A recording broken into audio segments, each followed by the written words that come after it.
तो पिछली क्लास में बेटा हम लोगों ने वर्क एनर्जी थ्योरम पढ़ा था और आज हम लोग उसके आगे बढ़ रहे हैं। तो अपना कॉन्सेप्ट है relation between kinetic energy and linear momentum. Kinetic energy और लीनियर मोमेंटम के बीच में क्या रिलेशन है। सबसे पहली बात देखो, काइनेटिक एनर्जी का फॉर्मूला होता है बेटा हाफ एम वी स्क्वायर। ये फॉर्मूला बोलो, सबको पता होगा। एम मास है, वी ऑब्जेक्ट की स्पीड या वेलोसिटी है। मोमेंटम का फॉर्मूला होता है बेटा मास इनटू वेलोसिटी। अब दोनों में अगर रिलेशन हमको निकालना है तो तरीका सिंपल है। अगर इस फॉर्मूले में m का मल्टीप्लाई और m का डिवाइड किया जाए तो चेक करिए, ये बनेगा m square v square. This will become m square v square divided by 2m।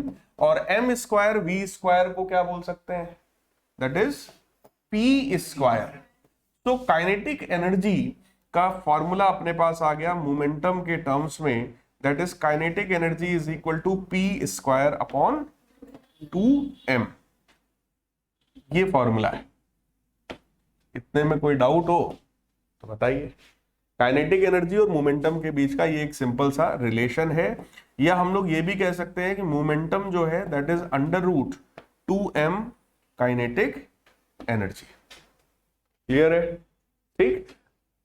अब इस पर बेस्ड आइए न्यूमेरिकल देखते हैं। इस तरह का न्यूमेरिकल बहुत ज्यादा पूछा जाता है और बहुत ज्यादा बच्चे गलत भी करते हैं। ठीक, आसान है, कुछ कठिन नहीं है, लेकिन गलती होती है बच्चों से। If linear momentum of a body increases bye 20%, अगर लीनियर मोमेंटम 20% बढ़ जाए, what will be the percentage increase in the kinetic energy of the body. बताओ भाई, सोचो कैसे होगा। अगर लीनियर मोमेंटम 20% बढ़ा दिया जाए तो काइनेटिक एनर्जी में कितने परसेंट का इंक्रीज होगा। अगर ये क्वेश्चन आपसे पूछा जाए तो कैसे करोगे, बताओ। बताएगा कोई?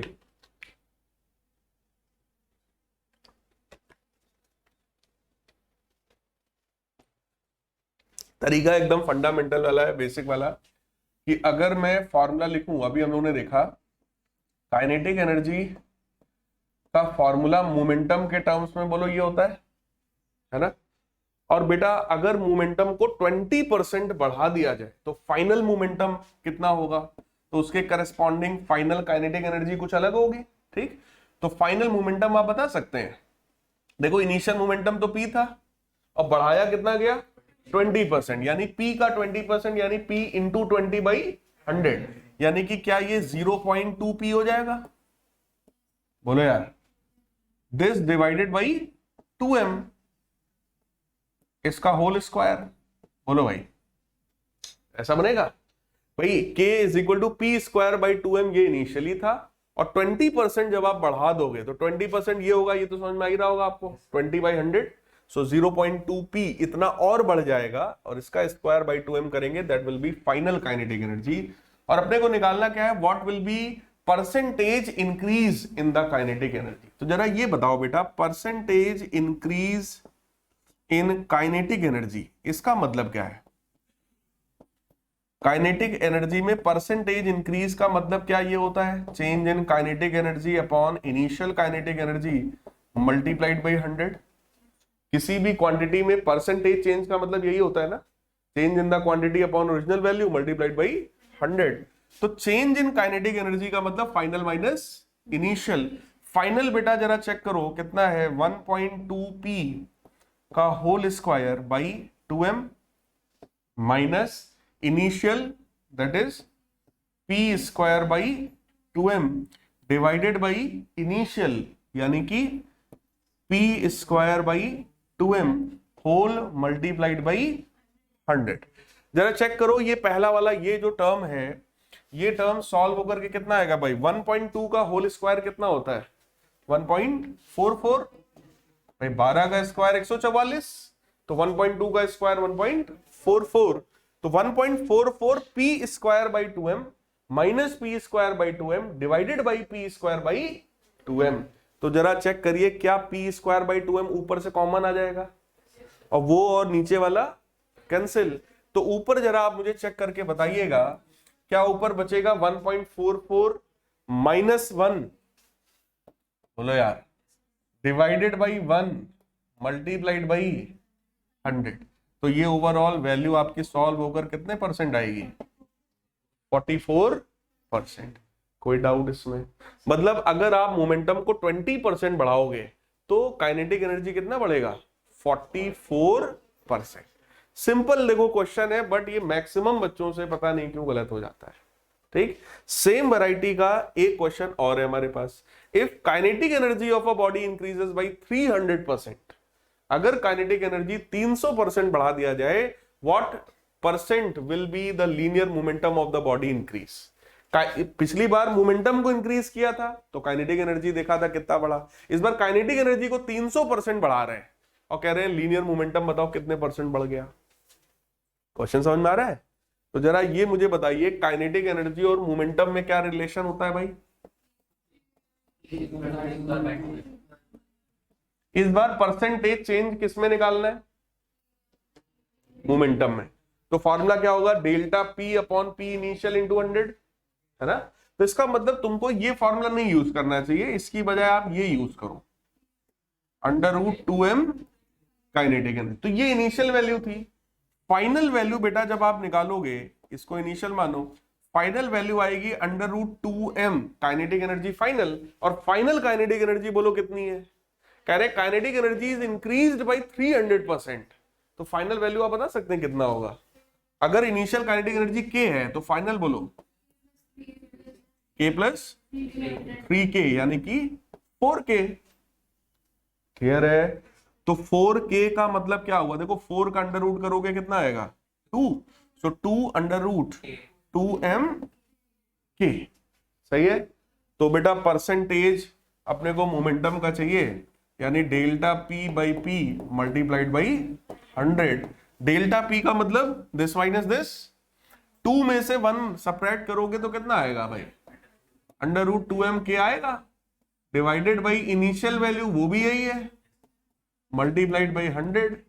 तो यानी कि कितने परसेंट का इंक्रीज हो गया भाई? 100% का। सिंपल सा क्वेश्चन है, सेम कॉन्सेप्ट पर बेस्ड दोनों क्वेश्चन। कोई डाउट हो इसमें तो बताइए, आगे बढ़े। एक क्वेश्चन और है, ये बहुत ही बढ़िया, बहुत ही प्यारा क्वेश्चन है।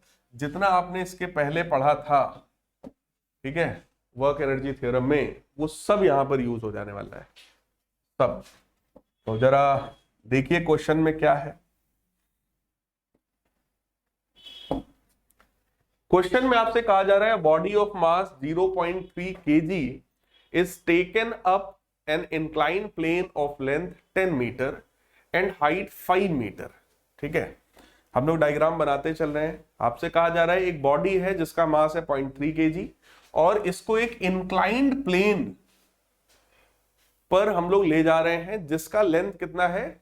10 मीटर। तो ये 10 मीटर क्या गिवन है हमें? ये गिवन है। क्लियर? तो पहली चीज अपने को ये पता है, लेंथ इज 10 मीटर और हाइट कितना है भाई? तो ये हमको पता है। अल्टीमेटली आप सोचो, साइन थीटा पता है हमें, या कह लो थीटा पता है हमको। ठीक, and then allowed to slide down to bottom again. मतलब एक ब्लॉक को आप यहां से ऊपर ले गए हो और फिर वो वापस ऊपर से नीचे लौट कर आ रहा है, स्लाइड कर रहा है वापस। The coefficient of friction between the body and the plane is 0.15। ये कोफिशिएंट ऑफ फ्रिक्शन है। What is work done by gravitational force over the round trip? Round trip मतलब नीचे से ब्लॉक का ऊपर जाना, ऊपर से वापस नीचे आना। इतने में ग्रेविटेशनल फोर्स की वजह से टोटल कितना वर्क होगा? ये हमारा क्वेश्चन है। Work done by gravitational force, बताओ भाई। एक ब्लॉक मान लो,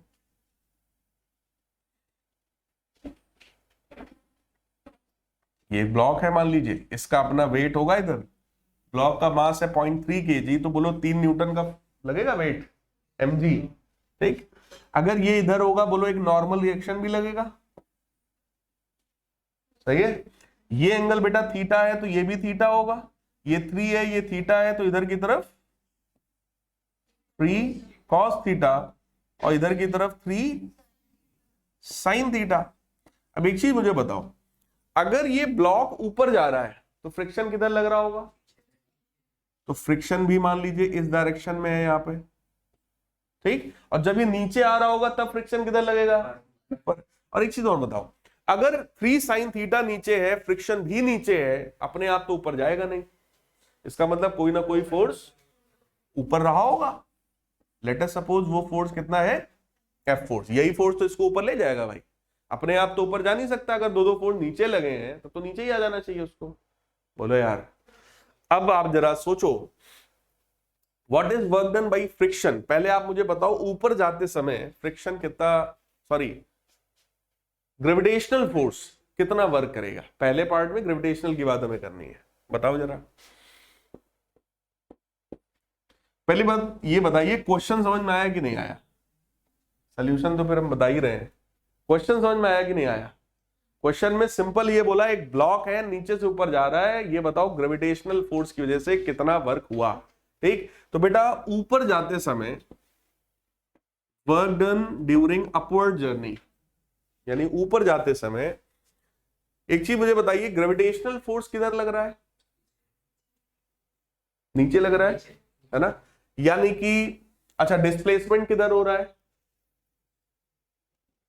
ये क्लियर? बोलो, फोर्स वर्क की कैलकुलेशन में फोर्स हम लोग उसी डायरेक्शन में लेते हैं ना जिस डायरेक्शन में डिस्प्लेसमेंट होता है। याद करो, work is defined as the product of force and displacement if their direction is same, है ना। इसका मतलब हमको फोर्स का वो वाला कंपोनेंट चाहिए जो डिस्प्लेसमेंट के अलावा हो। डिस्प्लेसमेंट इस डायरेक्शन में हो रहा है तो हमको फोर्स भी इसी डायरेक्शन वाला चाहिए, और ये डायरेक्शन वाला फोर्स कितना है? 3 sin थीटा। तो भाई फोर्स कितना है हमारा? 3। अच्छा sin थीटा आप बता सकते हैं value, perpendicular upon hypotenuse, perpendicular है 5, हाइपोटेनस है 10, सो 5/10 यानी 1/2। और डिस्प्लेसमेंट, ये तो फोर्स हो गया, डिस्प्लेसमेंट कितना है? कितना डिस्प्लेसमेंट है? 10। बोलो यार, और एंगल कितना है? एंगल कितना है भाई? डिस्प्लेसमेंट ऊपर और mg sin थीटा यानी 3 sin थीटा कितना लग रहा है? नीचे, तो एंगल कितना है? 180।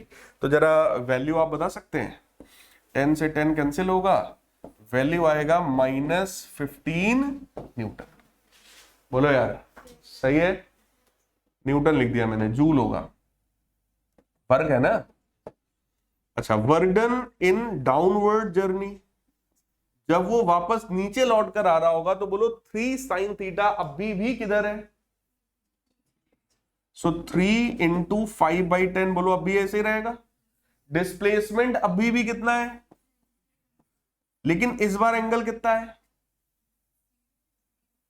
भाई? जब ये वापस लौट करके आ रहा होगा तो ये फोर्स तो नीचे ही लग रहा है, डिस्प्लेसमेंट भी नीचे है, इस बार एंगल कितना है? समझ में आ रहा है कि नहीं आ रहा है? तो इस बार वैल्यू कितनी है? 15 जूल। क्लियर?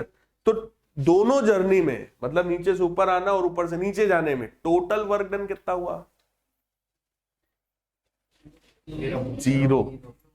ये नेगेटिव का, ये पॉजिटिव का, तो net work due to gravitational force कितना हुआ? और होना भी चाहिए था, work done by gravitational force is 0, होना भी चाहिए था। क्यों होना चाहिए था भाई? डिस्प्लेसमेंट भी चलो ठीक है, इसके अलावा क्योंकि ग्रेविटेशनल फोर्स कैसा फोर्स होता है?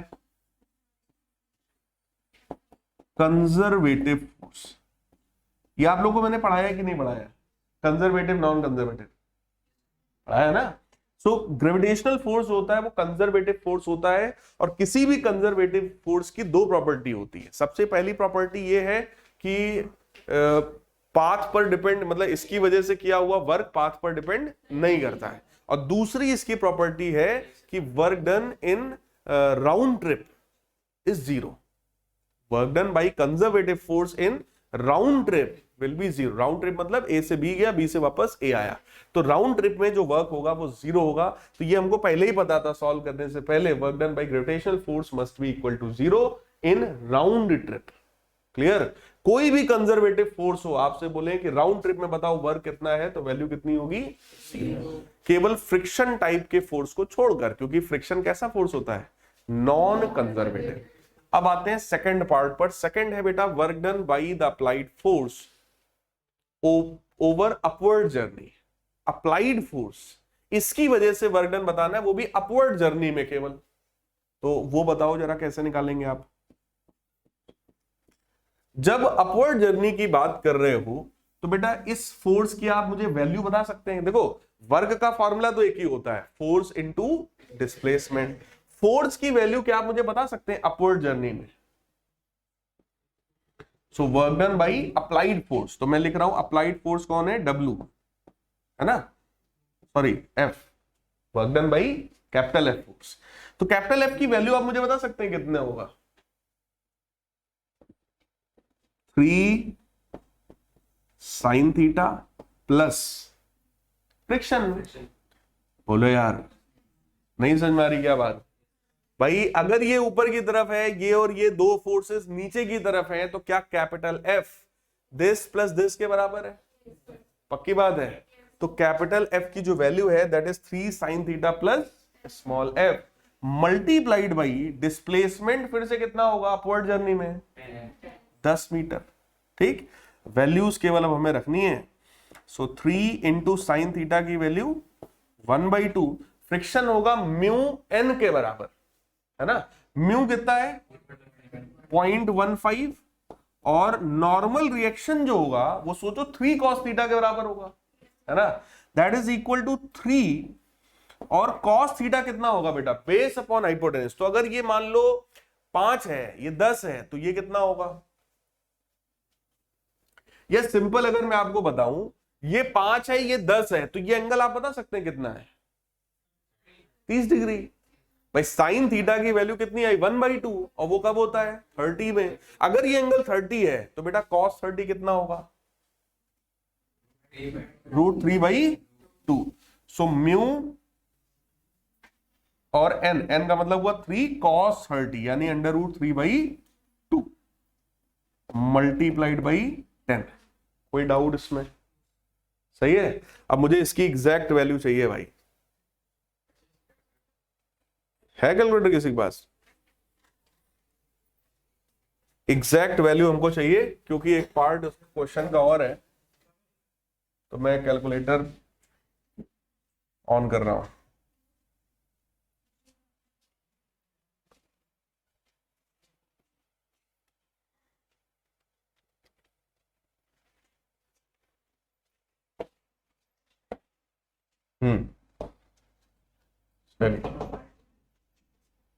ये तो होगा 1.5, और ये होगा आपका √3, पहले 3 का अंडर रूट निकालते हैं, 1.732 मल्टीप्लाइड बाई ये भी 1.5 बनेगा, और मल्टीप्लाइड बाई 0.15,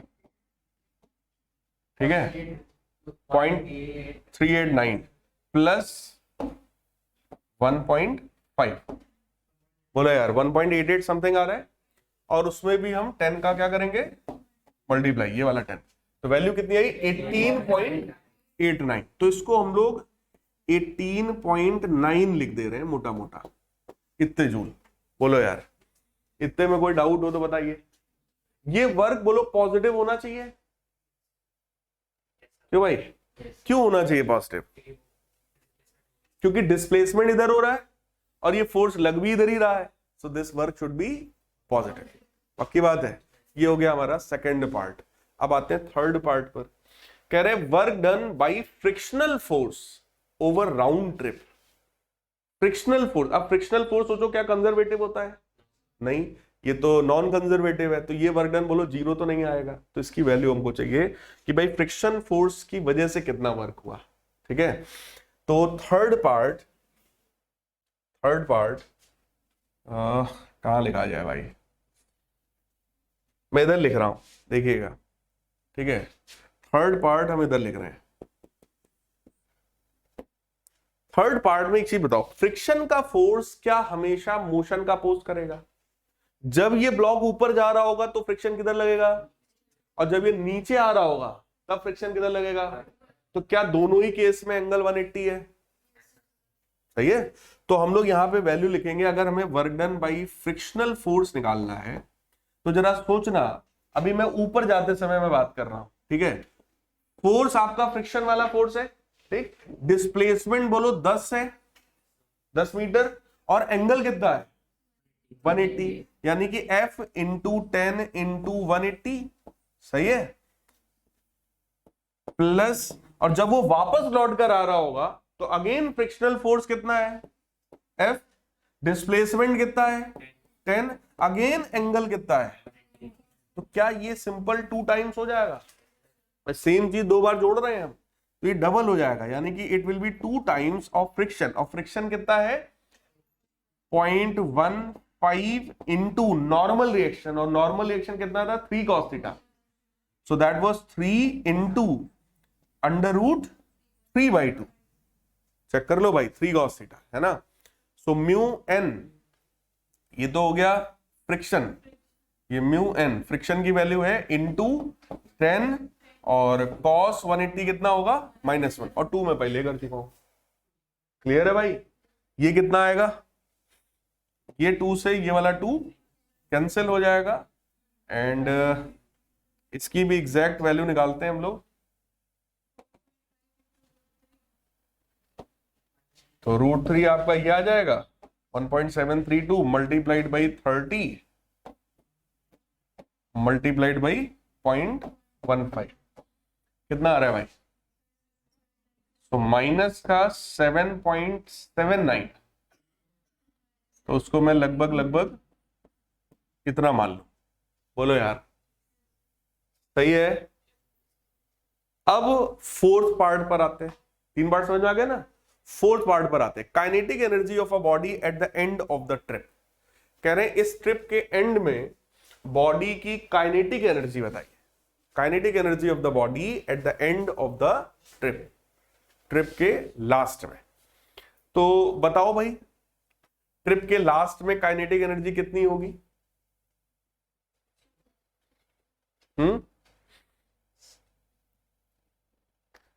लास्ट में अगर काइनेटिक एनर्जी पूछी जाएगी तो आप क्या बताएंगे?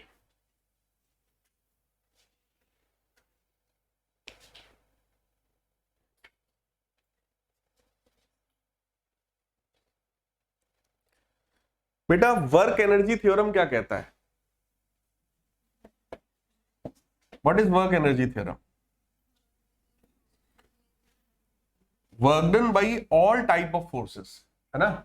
तो यहां पर कौन कौन से फोर्सेस थे भाई? Gravitational force plus frictional force plus external force, यही 3 फोर्स तो थे, और भी कोई था? सोचो, इन 3 के अलावा क्या कोई फोर्स था यहां पर? देखो, ये ग्रेविटेशनल, ये हो गया आपका कैपिटल F वाला फोर्स, और ये हो गया आपका फ्रिक्शन वाला फोर्स, है ना। नॉर्मल रिएक्शन भी एक फोर्स है, इसको भी मैं लिख दे रहा हूं क्योंकि work done by all type of force होता है, लिख दो इसको भी, is equal to change in kinetic energy of the system. तो kinetic energy final minus kinetic energy initial. Initial kinetic energy कितनी रही होगी? 0, क्योंकि मूव नहीं कर रहा था। अब सोचो, work done by gravitational force बोलो 0 था, निकाल चुके हैं। वर्क डन बाय फ्रिक्शन कितना है? माइनस का 7.8। Work done by capital F कितना था? That was 18.9, so it was 18.9 plus work done by this normal reaction. Normal reaction की वजह से वर्क डन 0 होगा। क्यों 0 होगा? क्योंकि ये हमेशा डिस्प्लेसमेंट के परपेंडिकुलर है। भाई डिस्प्लेसमेंट इधर की तरफ है और नॉर्मल रिएक्शन हमेशा प्लेन के परपेंडिकुलर है, तो एंगल कितना रहा? हमेशा 90, एंगल 90 cos 90 0, तो वर्क डन हो गया 0। सो फाइनल काइनेटिक एनर्जी बोलो आ जाएगी, कितनी आई? 11.1 जूल्स के बराबर। तो आपसे कह रहे हैं how is the answer to fourth related to the first 3 answers. कह रहे हैं चौथे का आंसर पहले 3 से कैसे रिलेटेड है? तो पहले 3 का आंसर जोड़ दो तो चौथा आंसर अपने आप आ जाता है। और ये कौन सा थ्योरम है? Work energy theorem. क्या ये बात समझ में आई? तो ये एक आपका एक रिवीजन था, समझ लो, वर्क एनर्जी थ्योरम का। एक बार पूरी थ्योरम आपके सामने से फिर गुजर गई। क्लियर है? अब आया बेटा पोटेंशियल एनर्जी कि भाई पोटेंशियल एनर्जी क्या होता है? Potential energy is the energy stored in a body or system due to its position or configuration. इसके बारे में हम लोग बात कर चुके हैं किसी भी ऑब्जेक्ट के पोजीशन या कॉन्फ़िगरेशन की वजह से उसके अंदर जो एनर्जी होती है उस एनर्जी का नाम क्या है? Potential energy. Potential energy is also called mutual energy और एनर्जी ऑफ कॉन्फ़िगरेशन। ठीक है, इसको म्यूचुअल एनर्जी यानी आपसी एनर्जी या कॉन्फ़िगरेशन की एनर्जी भी हम लोग कहते हैं। It is measured by the amount of work that a body or system can do in passing from its present position or configuration to some standard position or configuration called zero position or zero configuration। कहने का मतलब, अगर मान लो कोई spring है और उस spring को एकदम दबा दिया जाए, अभी एकदम दबी हुई स्प्रिंग है, तो ये इसका भी एक कॉन्फ़िगरेशन है। क्लियर? इस कॉन्फ़िगरेशन से अगर अभी इस ब्लॉक को मैं छोड़ूंगा जिसने उसको स्प्रिंग को दबा रखा है, तो तुरंत स्प्रिंग उसको धक्का दे देगा, तो ये ब्लॉक तुरंत कुछ वर्क कर जाएगा। तो अपनी नॉर्मल पोजीशन में आने पे, नॉर्मल पोजीशन वो होती है स्प्रिंग की जहां पर उसकी एनर्जी अभी कितनी है? 0। ठीक, तो 0 एनर्जी तक आने में अगर दबी हुई स्प्रिंग है तो बोलो उसमें एनर्जी स्टोर्ड है, और जैसे ही छोड़ दोगे तो कुछ समय बाद वो 0 एनर्जी पर पहुंचेगा। तो इस स्टेट से इस स्टेट तक आने में जितना उसने वर्क किया, that work is known as potential energy. तो पोटेंशियल एनर्जी बेसिकली क्या है? It is total work that can be done by any object before it comes to its zero energy state, है ना? जैसे अभी किसी कॉन्फ़िगरेशन में मान लो सिस्टम के पास 100 जूल की एनर्जी है, और हम यही तो जानना चाहते हैं कितनी पोटेंशियल एनर्जी है, तो पहले ही हमने बोल दिया 100 जूल की एनर्जी है। तो इसको जानोगे कैसे? इसको आप जानोगे जब आप उस सिस्टम से कुछ वर्क करवाओ, और अगर वो सिस्टम टोटल 100 जूल का वर्क कर ले गया, इसका मतलब उसके अंदर कितनी एनर्जी है? 100 जूल की। अगर मान लो हम ऊपर से बढ़िया पिज्जा बर्गर खा के आए, ठीक, और यहां पे हमने पढ़ाना शुरू किया। क्लियर? अगर आपको पता करना है कि इनके अंदर अभी कितनी एनर्जी है, तो ये कैसे पता चलेगा? भाई जितना मैं यहां वर्क कर रहा हूं उसी बेसिस पे तो आप बता पाओगे कि भाई आज बहुत फुल एनर्जेटिक क्लास थी। तो फुल एनर्जेटिक क्लास कब होगी? जब मेरे में एनर्जी होगी, और वही एनर्जी तो आपको पता करना है। अब ये एनर्जी पोजीशन की वजह से तो है नहीं कि हम किसी हाइट पे खड़े हैं इसलिए मेरे अंदर एनर्जी है, तो वो एनर्जी कौन सी है? कॉन्फ़िगरेशन की एनर्जी है। बात समझ आई? तो किसी भी पर्टिकुलर सिस्टम में, तो जनरली जैसे कोई स्प्रिंग का सिस्टम है, अगर स्प्रिंग दबा हुआ है तो उसके अंदर एनर्जी कुछ ना कुछ स्टोर है। कोई ऑब्जेक्ट किसी हाइट पर है तो वो तो आप लोग आसानी से समझते ही होंगे, पोटेंशियल एनर्जी mgh के बराबर होता है। क्लियर? तो उस पर्टिकुलर स्टेट से 0 एनर्जी वाले स्टेट तक आने में जितना उसने वर्क किया होगा, that work is known as potential energy. फिर कंजर्वेटिव, नॉन कंजर्वेटिव मैं बता चुका हूं कि अगर कंजर्वेटिव की बात करते हैं तो कंजर्वेटिव फोर्स की वजह से किया हुआ वर्क पाथ पर डिपेंड नहीं करता है, that is independent of the path followed. और दूसरा मैंने पॉइंट क्या बोला था? Work done by this type of force in any round trip is 0। ठीक, राउंड ट्रिप में कंजर्वेटिव फोर्स की वजह से वर्क जो होता है वो 0 होता है, जबकि नॉन कंजर्वेटिव की बात करेंगे तो पहली बात उससे किया हुआ वर्क पाथ पर डिपेंड करेगा, और राउंड ट्रिप में वो वर्क 0 नहीं होगा। क्लियर? फ्रिक्शन टाइप के जितने फोर्सेज हैं वो सब किस में आते हैं? नॉन कंजर्वेटिव में। ये सब हम लोग डिस्कस कर चुके हैं। क्लियर? एक बार क्विक रिवीजन है यहां पर। अगर पोटेंशियल एनर्जी को देखा जाए in terms of any conservative force, मैंने उस समय आपको लिखवाया भी था कि किसी भी नॉन कंजर्वेटिव फोर्स के लिए पोटेंशियल एनर्जी का कोई मतलब नहीं है। Potential energy is defined only and only for conservative forces. Clear? ये आप लोगों ने अपनी कॉपी पे होपफुली लिखा भी होगा। तो यहां पर देखो यही बताया गया है कि अगर हम लोग किसी सिस्टम में केवल कंजर्वेटिव मान लो फोर्स है और आपने वहां पोटेंशियल एनर्जी डिफाइन किया है, so change in potential energy will be equal to negative of the work done. So work done कितना है? That is integral F D X. ये तो आप जानते ही हैं, वर्क का फॉर्मूला है। तो यहां से एक वैल्यू आपको मिलेगी डेल्टा यू, यानी change in potential energy is equal to negative integral F D X. तो इंटीग्रेशन को हटाना है तो डिफरेंशिएट करना पड़ेगा, इसका उल्टा प्रोसेस। तो अगर यहां डिफरेंशिएशन किया जाए यानी du by D X, differentiate इसको अगर किया जाए du by D X is equal to F. So एक फॉर्मूला निकल करके आया कि जो फोर्स होता है F is equal to minus du by D X, और ये फॉर्मूला हम लोग पहले भी डिस्कस कर चुके हैं। नेट फोर्स किसी भी ऑब्जेक्ट पर उसी डायरेक्शन में होता है जिस डायरेक्शन में पोटेंशियल एनर्जी डिक्रीज हो रही हो। Net force always acts in such a direction in which potential energy is decreasing। और मैंने शायद यही एग्जांपल दिया था कि अगर इस पेन को छोड़ेंगे तो नीचे जाएगा। नीचे क्यों जाएगा? क्योंकि इस पर नेट फोर्स किधर लग रहा है? डाउनवर्ड डायरेक्शन में, और वो फोर्स है mg के बराबर। क्लियर? mg फोर्स नीचे लग रहा है और नीचे जाने पर पोटेंशियल एनर्जी क्या हो रही है? कम हो रही है, डिक्रीज हो रही है। इसका मतलब किसी भी ऑब्जेक्ट पर नेट फोर्स हमेशा उसी डायरेक्शन में होता है जिस डायरेक्शन में पोटेंशियल एनर्जी डिक्रीज हो रही हो। क्लियर है? तो ये चीज यहां पे लिखा है F बराबर माइनस du/dx। फिर है principle of conservation of mechanical energy. तो मैकेनिकल एनर्जी कंजर्वेशन भी आप लोग पढ़ चुके हैं। मैकेनिकल एनर्जी कंजर्वेशन ये कहता है कि अगर किसी सिस्टम में केवल और केवल कंजर्वेटिव फोर्सेस लगे हों, if only conservative force is acting on any system, then its total energy is conserved. केवल कंजर्वेटिव फोर्सेस अगर हैं तो उसकी मैकेनिकल एनर्जी क्या होती है? कंजर्व होती है। कंजर्व होने का मतलब इनिशियल मैकेनिकल एनर्जी बराबर फाइनल मैकेनिकल एनर्जी। क्लियर? लेकिन अगर सिस्टम में केवल कंजर्वेटिव फोर्सेस ना हो, उसके साथ नॉन कंजर्वेटिव फोर्स भी है, तो उस कंडीशन में हम मैकेनिकल एनर्जी का कंजर्वेशन अप्लाई नहीं कर सकते हैं। तो उस कंडीशन में हमारे पास ये होना चाहिए कि work done by non conservative force कितना होना चाहिए? C। तो दो कंडीशंस है।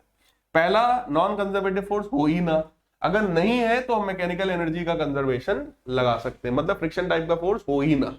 और अगर फ्रिक्शन टाइप का फोर्स है तो उसकी वजह से किया हुआ वर्क कितना होना चाहिए? 0। बात समझ में आया? लेकिन अगर मान लो वर्क भी 0 नहीं है, तब फिर हम ये कंजर्वेशन अप्लाई नहीं कर सकते। तो आप वहां पे लिखोगे work done by non conservative force is equal to total change in energy of the body. उस सिस्टम की टोटल मैकेनिकल एनर्जी में जितना चेंज हुआ होगा, मान लो पहले सिस्टम में टोटल मैकेनिकल एनर्जी थी 100 जूल की, और बाद में उसके अंदर एनर्जी बची केवल 70 जूल की, तो 30 जूल कहां गया? That is work done by non conservative force. मतलब फ्रिक्शन टाइप के फोर्स ने 30 जूल की एनर्जी क्या करा दी? वेस्ट। कुछ समझ में आई बात? क्लियर? तो मैकेनिकल एनर्जी के कंजर्वेशन के लिए कंडीशन क्या है? केवल और केवल कंजर्वेटिव फोर्स होना चाहिए, और अगर नॉन कंजर्वेटिव है तो उसकी वजह से वर्क डन 0 होना चाहिए। Work done by non conservative force should be 0। Clear है? और अगर मान लो ये नहीं फॉलो हो रहा है, कंजर्वेशन मैकेनिकल एनर्जी नहीं लग रहा है, तो फिर वहां कंडीशन क्या होगी? Work done by non conservative force will be equal to change in the mechanical energy of the system. Mechanical energy मतलब काइनेटिक प्लस, देखो लिखा है मैकेनिकल एनर्जी मतलब काइनेटिक प्लस पोटेंशियल। ये भी बोलो आप लोग पढ़ चुके थे। क्लियर है? सो वही सब चीजों को यहाँ एक्सप्लेन किया गया। Initial mechanical energy is equal to final mechanical energy. अब आइए इस पर बेस जरा कुछ न्यूमेरिकल्स हम लोग अटेम्प्ट करते हैं। ठीक, तो पहला क्वेश्चन देखो क्या है। A vehicle of mass 15 quintal, 15 quintal मतलब 1 क्विंटल मतलब 100 kg। तो vehicle of mass 1500 kg climbs up a hill 200 metre height, यानी कि हाइट जो है हिल का वो 200 मीटर है।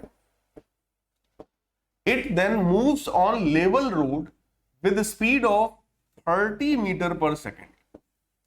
मतलब एक हिल पर वो चढ़ा और फिर लेवल रोड है, प्लेन रोड है, उस पर वो 30 की स्पीड से चलने लगा। Calculate potential energy gained by it. पहला पोटेंशियल एनर्जी कितना आ गया उसके अंदर, फिर कह रहे टोटल मैकेनिकल एनर्जी बता दो कितना आ गया उसके अंदर। क्वेश्चन समझ में आया? कैसे होएगा भाई बताओ? पोटेंशियल एनर्जी कितना आ गया? पोटेंशियल एनर्जी बराबर सिंपल है, मास पता है भाई 1500 किलो, जी की वैल्यू अगर मैं 10 ले लूं, हाइट कितना है 200 मीटर। ठीक, mgh सिंपल। तो 15 इंटू 2 होता है 30, 2 जीरो ये वाले, एक ये वाला और 2 जीरो ये वाले। बोलो यार, ये जो भी आया इतना, इतने जूल्स की एनर्जी उसके अंदर आ गई। अब मैकेनिकल एनर्जी अगर निकालना है बेटा तो काइनेटिक निकाल लो पहले। काइनेटिक एनर्जी कितना आएगा? हाफ mv², यानी कि हाफ इंटू मास कितना था 1500, और वेलोसिटी बोला उन्होंने 30 का स्क्वायर करेंगे तो 900, है ना। इसको अपना सिंप्लीफाई कर लो और दोनों को क्या करो, ऐड कर दो। कर लेंगे, दोनों को ऐड करेंगे, you will get total mechanical energy. अगला question, calculate velocity of bob of simple pendulum at its mean position if it is able to rise to vertical height of 10 centimetre. मतलब simple pendulum का जो Bob, मतलब जो नीचे particle बना होता है वो, ठीक, वो अगर 10 सेंटीमीटर तक राइज कर रहा है तो आपको बताना है कि मीन पोजीशन पर उसके पास कितनी वेलोसिटी होगी। क्वेश्चन पढ़िए जरा, calculate velocity of the Bob of simple pendulum at its mean position. पहले तो बताओ मीन पोजीशन होती कहां है?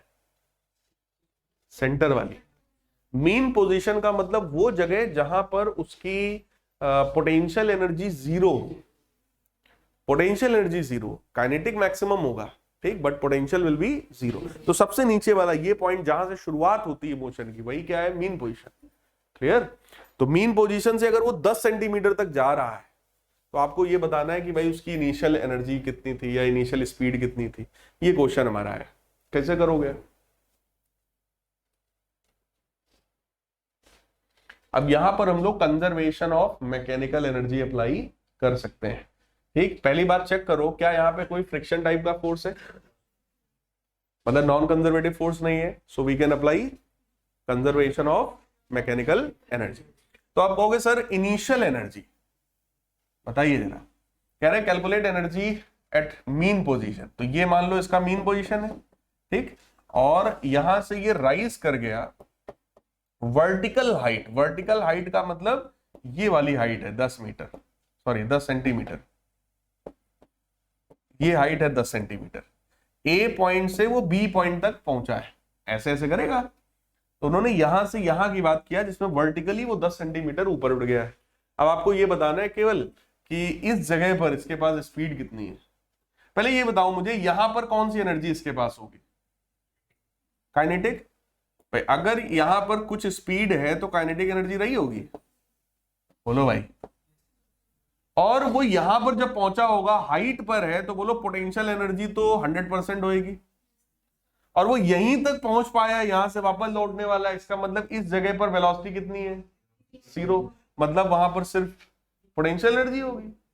बोलो यार, तो इसका मतलब सिंपल है, m से m हुआ कैंसिल, तो v की वैल्यू कितनी आई? अंडर रूट 2 इंटू जी इंटू एच, और h है 10 सेंटीमीटर। ये इसको सिंप्लीफाई कर लीजिए, आंसर आ जाएगा। समझ में आया कि नहीं आया? किसी को इसमें कोई डाउट हो तो बताइए, ठीक है? चेक कर लो भाई, जो एनर्जी उसके पास इनिशियल थी वही एनर्जी उसके पास फाइनल होनी चाहिए। बस एनर्जी का फॉर्म बदल सकता है। जब आप क्लास 9th में थे तो आपको यही चीज हटाई गई थी, energy can neither be created nor be destroyed, it can just be transferred from one form to another form. तो ना हमने एनर्जी को बनाया ना बिगाड़ा, ठीक। तो यहां पर भी चेक कर लो, जितनी एनर्जी यहां थी हमने सेम उसको यहां की एनर्जी के बराबर कर दिया, केवल एक फॉर्म से दूसरे फॉर्म में कन्वर्ट किया गया है। यहां पर फॉर्म कौन सा था? काइनेटिक। यहां पर फॉर्म कौन सा है? पोटेंशियल। सिंपल। तो यहां की टोटल एनर्जी बराबर यहां की total energy. Next, string of a pendulum is 2 metre long, the bob is pulled sideways so that string becomes horizontal. कह रहे हैं कि यहां से मान लो उसको लटकाया गया होगा और खींच करके बॉब को हॉरिजॉन्टल कर दिया गया like this, and then bob is release. यहां से उसको रिलीज किया गया। What is the speed with which bob arrives at the lowest point, मतलब किस स्पीड से वो यहां पर पहुंचेगा। assume that 10% of the initial energy is dissipated against air resistance। Question को जरा पढ़िए और मुझे बताइए कि इन्होंने क्या दिया है, क्या पूछने की कोशिश कर रहे हैं।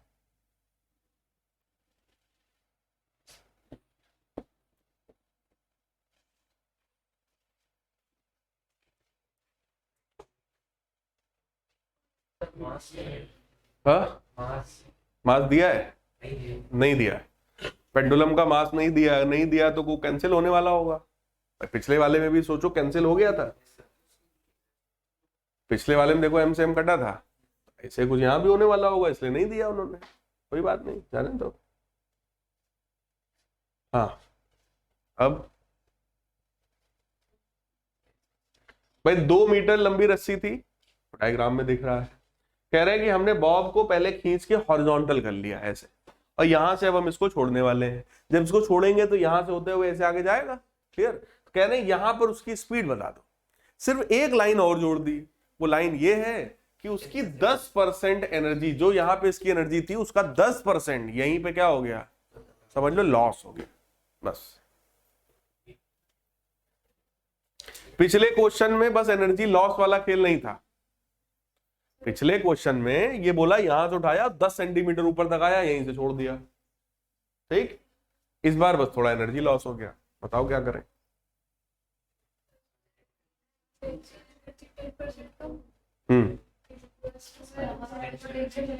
यहां पर एक चीज बताइए, यहां पे अभी कौन सी एनर्जी है? पोटेंशियल। कितनी है? और उसका अगर 10% लॉस हो गया तो कितनी बची? सही है, इतनी टोटल एनर्जी यहां पर है। ठीक, बस वही एनर्जी यहां पहुंचेगी, so that will be equal to, हो गया साहब। ये कौन सा कंजर्वेशन है? ये किस चीज का कंजर्वेशन है? Mechanical energy conservation. जो लॉस हुआ जब हमें क्वेश्चन में वो सीधे सीधे पता था, हमने उसको हटा दिया, काम खत्म। या तुम ये कह लो कि ये कौन सा स्टेटमेंट था? ये था work done by non conservative force is equal to total change in energy of system. बोलो यार।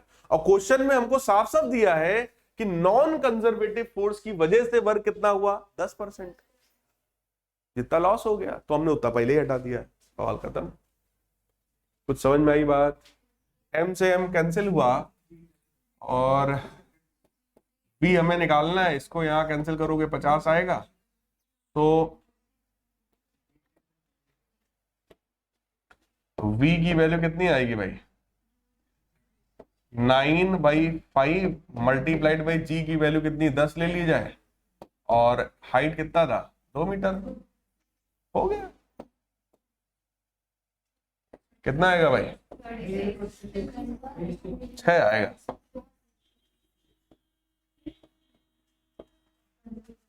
6 मीटर पर सेकेंड। क्या ये बात समझ में आई? तो ये हो गया सिंपल। आगे बढ़ा जाए। नेक्स्ट क्वेश्चन देखो जरा। Figure shows frictionless hemispherical bowl of radius R. तो ये फिगर है भैया, आर रेडियस का बाउल है। A ball of mass m, ये बॉल है, is pushed down the wall from point A. इस पॉइंट से, इस ए पॉइंट से, यहां पे नहीं है, इस ए पॉइंट से इस बॉल को पुश किया गया। अगर पुश किया गया मतलब धक्का दिया गया, कुछ ना कुछ स्पीड रही होगी। ठीक, it just rises up to the edge of the bowl, मतलब ये राइज करता है एज तक। एज कहां है? यहां पर, यहां तक राइज करता है। Calculate the speed with which the ball is pushed down along the wall. Ball को कितनी स्पीड से पुश किया गया? क्वेश्चन को पहले पढ़ो और जरा डायग्राम को देखो, समझ में आ रहा है कि नहीं आ रहा है? क्या कहा गया क्वेश्चन में?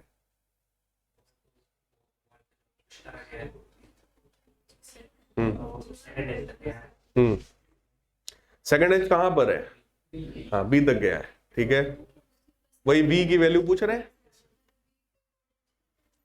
अब आप मुझे एक बात बताओ, अगर मैं पुश ना करता, मैं यहीं पे सिंपल छोड़ देता बस बॉल को, तो ये कहां तक जाता?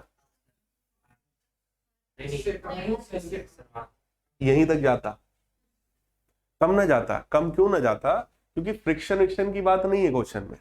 एनर्जी का लॉस यहां पर नहीं होने वाला। अगर सिंपली बेटा यहां छोड़ देते तो यहां से जाता, यहां तक चला जाता, यहां से वापस आता, फिर यहीं तक आता, फिर ऐसे ऐसे करता रहता हमेशा। जब एनर्जी का लॉस हो ही नहीं रहा है तो ये होता रहेगा फिर। लाइक जैसे घड़ी में नीचे पेंडुलम लगता है, ऐसे ऐसे करता रहता है सालों तक। जब बंद हो जाए तो एक बार फिर थोड़ा सा हिला दो, फिर ऐसे ऐसे करेगा 1 आध साल तक। तो ये वही काम होगा। उसमें तो फिर भी एनर्जी का लॉस हो रहा है, इसीलिए वो एक साल 6 महीना 8 महीना में घड़ी वाला पेंडुलम बंद हो जाता है। तो करना कुछ नहीं, शीशा हटाओ, थोड़ा सा हिला दो, फिर शुरू हो गया। क्योंकि एनर्जी का लॉस हो रहा है बट बहुत कम हो रहा है ड्यू टू एयर फ्रिक्शन, इसी वजह से उसको एयर टाइट बनाया जाता है। बात समझ में आई? यहां तो वो भी नहीं है भाई, ये तो क्वेश्चन है। क्वेश्चन में अगर फ्रिक्शन नहीं दिया गया मतलब फ्रिक्शन नहीं है, काम खत्म हो गया। ठीक, तो यहां पर वो सीन तो नहीं है कि यहां ड्रॉप तो नहीं किया गया, आपको यहां से धक्का दिया गया है। यहां से धक्का देने का मतलब ए पॉइंट पर हमने इसको काइनेटिक एनर्जी भी दिया है, और ए पॉइंट पर इसके पास बोलो पोटेंशियल पहले से है, सही है। तो अब सिर्फ इक्वेशन बताओ जरा। यहाँ पे एक चीज बताओ, अगर फ्रिक्शन नहीं है तो क्या कंजर्वेशन ऑफ मैकेनिकल एनर्जी लग सकता है? So mechanical energy at point A is equal to mechanical energy at point, simple. A point पर बोलो एनर्जी कौन कौन सी है? mgs plus half mv square, सही है, और mg h या r? भाई h तो ये है और गया कहां तक है, तो ये पूरा कितना होगा? r, so that is equal to mg r। क्या निकालना था हमको? स्पीड, यानी v निकालना है यार। m कैंसिल हो गया, v स्क्वायर बाई 2 बराबर g टाइम्स r माइनस, सही है, तो v की वैल्यू बेटा आ गई under root 2g r minus h। भाई g हमें पता होता है, r और h हमें क्वेश्चन में गिवन है, उसी टर्म्स में आंसर आ जाएगा। Is this clear? देखो फिजिक्स में अगर कॉन्सेप्ट क्लियर है, चीजों में क्लियरिटी है, तो क्वेश्चन तो ऐसे ही होने हैं, 2 लाइन 3 लाइन 4 लाइन। पिछले क्वेश्चन जितने थे देखो वो सब ऐसे थे, और इस तरह के क्वेश्चन खूब पूछे जाते हैं कॉम्पिटिटिव एग्जाम्स में। मतलब ये कॉन्सेप्ट ऐसा है, मतलब पिछली वाली क्लास और ये वाली क्लास मोस्ट इंपॉर्टेंट क्लास है।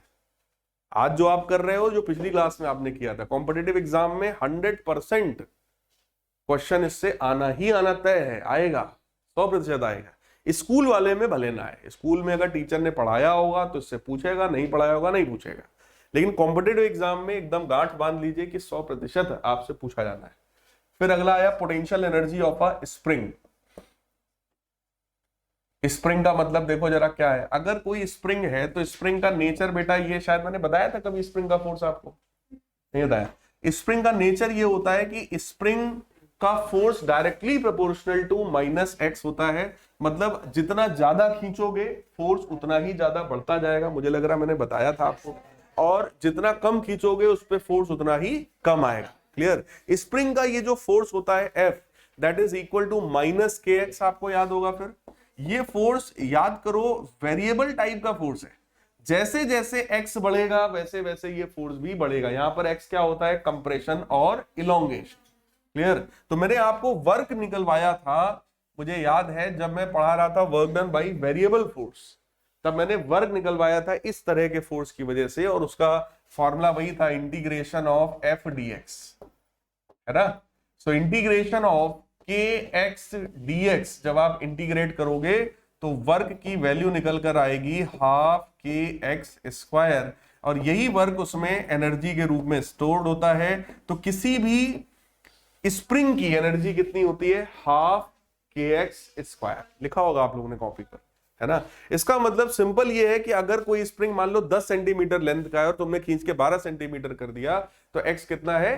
2। ठीक, कितना खिंच गया? 2 मीटर या 2 सेंटीमीटर। अब मैटर ये है कि उसके अंदर क्योंकि खिंचा हुआ है, जैसे ही छोड़ेंगे तुरंत वापस जाएगा, इसका मतलब इसके अंदर एनर्जी है। कितनी एनर्जी है? Half K X square. Simple. Spring का फोर्स कितना है? के एक्स। माइनस क्या रिप्रेजेंट करता है? डायरेक्शन, कि अगर मैंने खींचा है तो फोर्स किधर लगेगा? अंदर। अगर दबाया है तो फोर्स किधर लगेगा? बाहर। क्लियर? ये तो सिर्फ डायरेक्शन रिप्रेजेंट कर रहा है। एनर्जी कितनी है? Half K X square. कोई डाउट हो तो बताओ। क्लियर है? अब देखो इस पर बेस्ड न्यूमेरिकल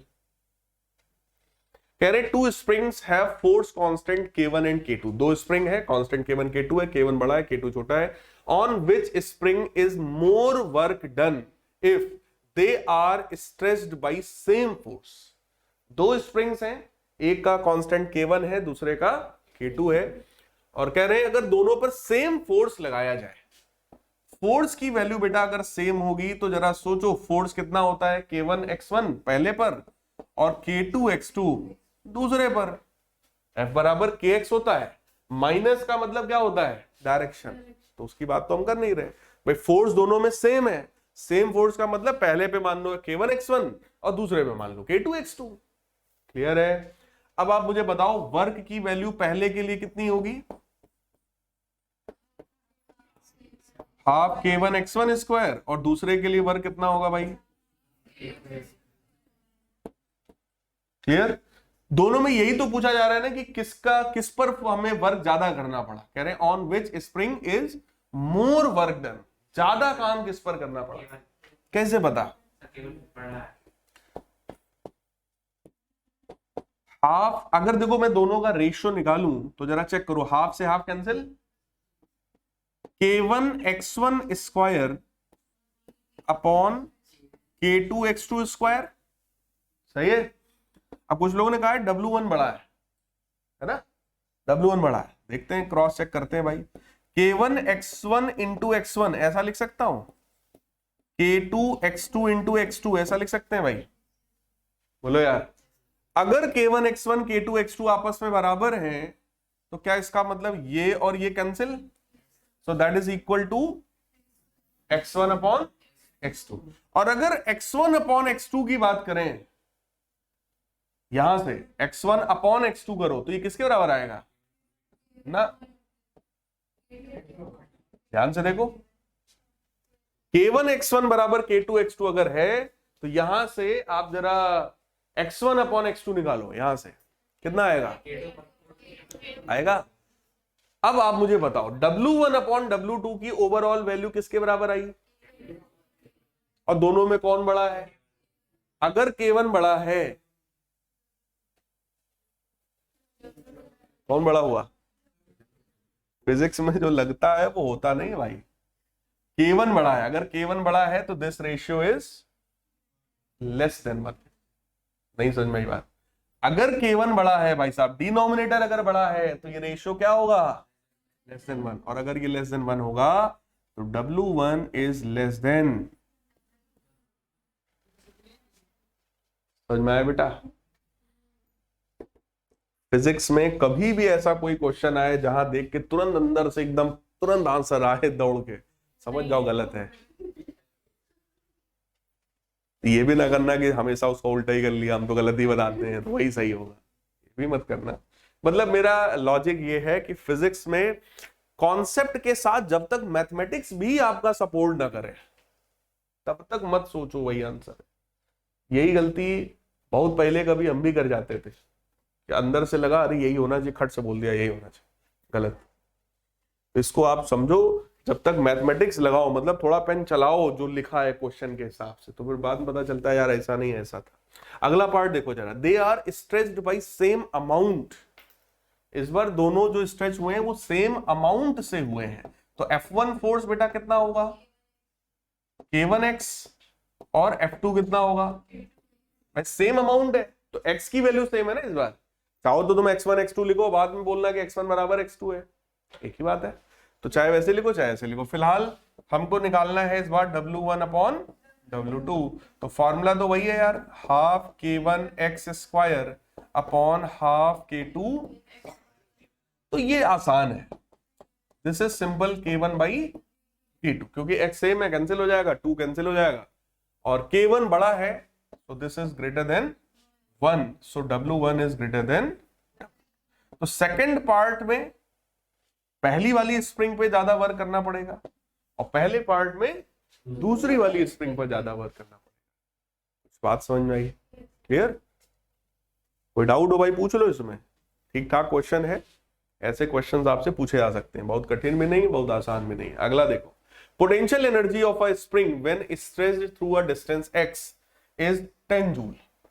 कह रहे हैं potential energy of a spring when it is stretched through a distance of x is 10 joule. मतलब क्या है इसका, अगर किसी स्प्रिंग को x डिस्टेंस खींचा है तो उसके अंदर एनर्जी कितनी होती है, हाफ के एक्स स्क्वायर, है ना। That half K X square is equal to 10 joule. कह रहे what is the amount of work done on the same spring to stretch it through additional distance of x। Same spring को जो कि x पहले से खींची है उसको x और खींचना है, तो बताओ जरा कितना वर्क करना पड़ेगा। क्वेश्चन समझ में आ रहा है? x डिस्टेंस खींचने में कितना वर्क करना पड़ा, 10 जूल। तो कह रहे बताओ x डिस्टेंस और खींचने में कितना वर्क करना पड़ेगा। लगता तो वही है 20, लेकिन हमने कहा ना जो लगे वो नहीं होगा, ठीक है। अब हाँ, तो ये बनेगा हाफ, बोलो ये बनेगा, तो ये कितना हो जाएगा, that will B 4 times by 2 का square 4, that will be 4 times of half kx square. बोलो यार, so that is 4 times of 10, यानी कि 40 जूल। पहले कितनी एनर्जी थी उसकी? 10 जूल। अभी कितनी है? कितना वर्क किया? तो जो लगेगा वो नहीं होगा भाई यहाँ पे, ठीक है, ये मान के चलो। तो इसका मतलब ये हुआ कि भाई हमें कितना एडिशनल वर्क करना पड़ेगा, so that additional work is 40 minus। ये कौन सा थ्योरम है? ये क्या अप्लाई किया हम लोगों ने?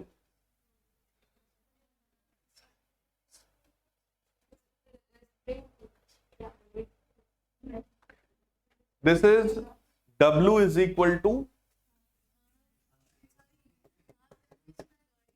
ये, अभी पढ़ा था आपने।